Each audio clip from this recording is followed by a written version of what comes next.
मंगल होए हवनिया में श्री रघुवर के चरनिया में। मंगल होए हवनिया में श्री रघुवर के चरनिया में। पहली हवनिया अयोध्या में होवे, पहली हवनिया अयोध्या में होवे। राजा दशरथ की जमीनिया में श्री रघुवर के चरनिया में। राजा दशरथ की जमीनिया में श्री रघुवर के चरनिया में।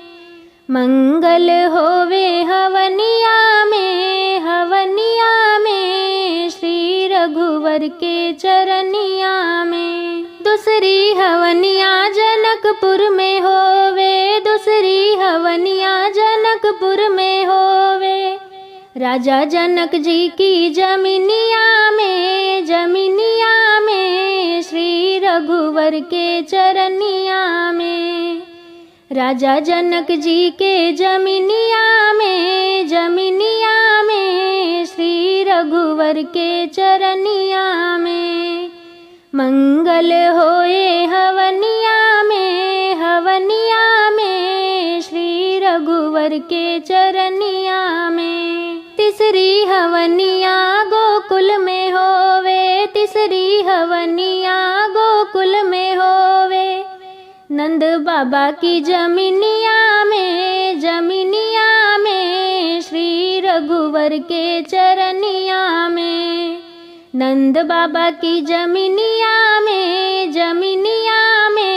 श्री रघुवर के चरनिया में।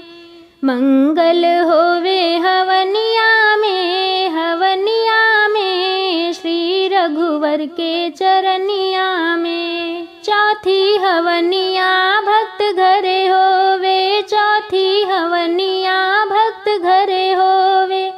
भक्तन केरी जमीनिया में श्री रघुवर के चरनिया में। भक्तन केरी जमीनिया में श्री रघुवर के चरनिया में।